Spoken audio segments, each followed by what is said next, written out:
All right, I'm the Flat Rate Master, and today we're talking about how shops can find good technicians. Last week I did a video about salary versus flat rate and, came from a Facebook post. I would try to link it, but it's a private group, so if you're not a member, they're not going to just let you in. You have to go through a process, so that's why I don't link these things, is because most of them are closed groups where I get this stuff from, and that's why I don't name them, because it's not going to work out for anybody. So anyway, one of the things that was discussed was shops unable to find good technicians. One of my points was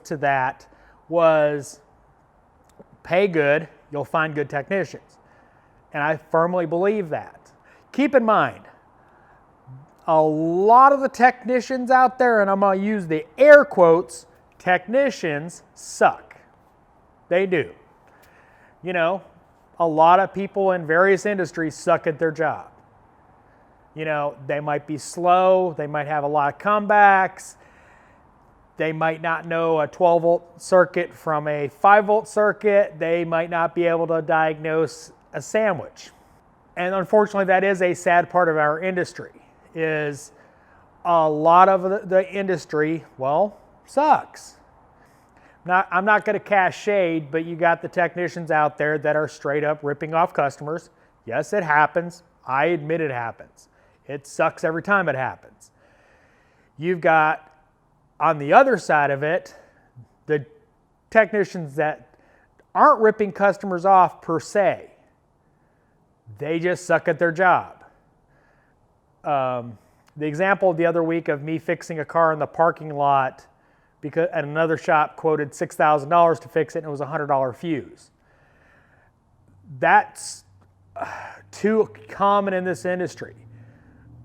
One of the things that unfortunately is prevalent in this industry is so many technicians, suck. And now that could have been a, shotgun load and, oh yeah, it needs this, and this. Or it could be just straight up incompetence. Or it could be a guy that has no idea what he's doing and was thrown at a car he didn't understand.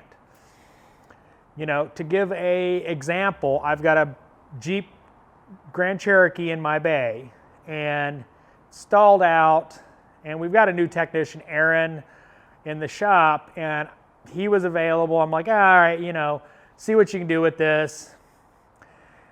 No communication, transmission light was on, or no communication with PCM.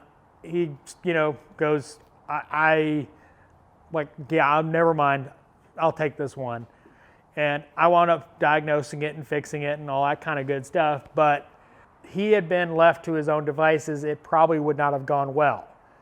That's not a knock at Aaron. That's not anything against the new guy. He's a good technician. That's just way above his pay grade right now. Getting back to the subject of finding good technicians. This shop is a good example of, finding good technicians. People talk about, not being able to find good technicians. Now, we are in the Atlanta market, so we have a lot of area to draw from. Two guys live in the surrounding area. The rest of us commute in, but everybody commutes in Atlanta. It's Atlanta.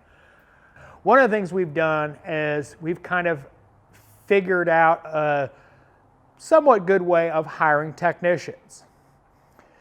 Now, one of the things we do, and this is all 100% my boss, is he has a psychological test that you have to take. Sorry, you have to take it. You want to work here. And no, we're not hiring at this point. But you take that test and it tells a lot of information about your personality that doesn't make sense for the questions they ask, but has proven invaluable because everybody that has done poorly on that test has been, pretty poor to work with. So I also interview them, and one of the things we do is we hire based on personality.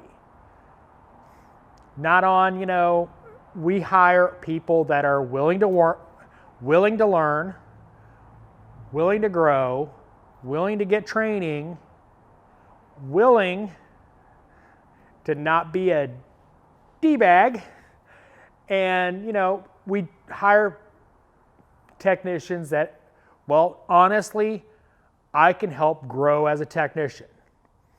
That's one of the things I try to do here is I want to, I got asked, I had a meeting tonight with the boss. Do you want me to hire another Eric or do you want me to hire another Cole or Aaron?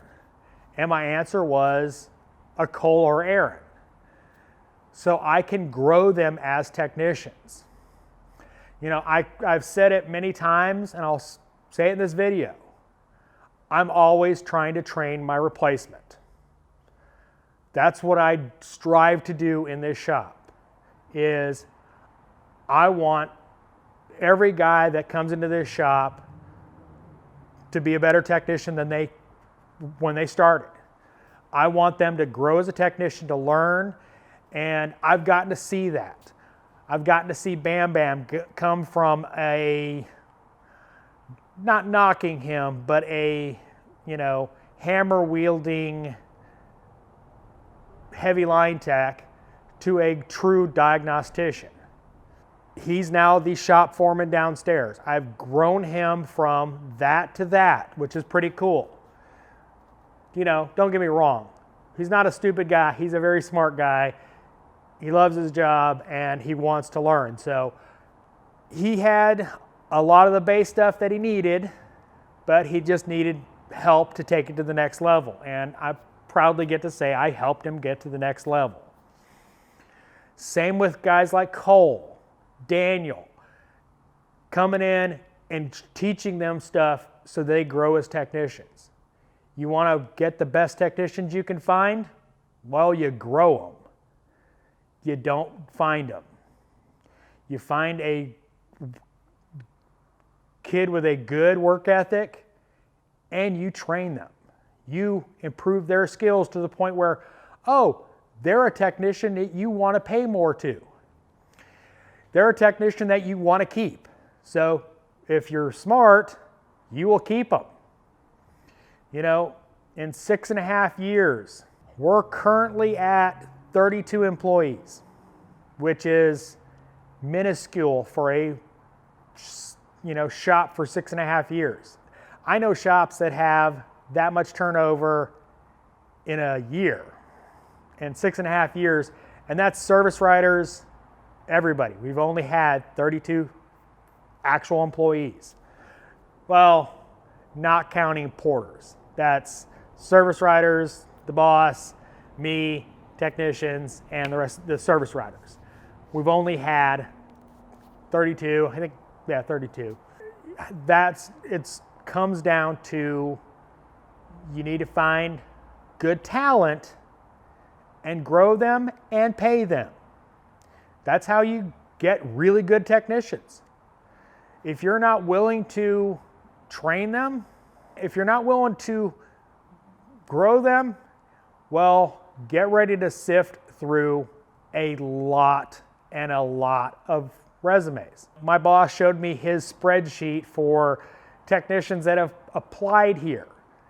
And he only has the ones on that spreadsheet that he's actually talked to. It's hundreds. Think about that. He's got several hundred people he's talked to, and we're at 32 employees. It's a hard process to get hired here, but on the other side of it, because of how we hire for personality, we don't wind up losing people because, well, I'm the biggest a-hole here, so that's how you find the right technician. Either you search high and low for a quality technician that's been doing it for a long time, or you grow your own.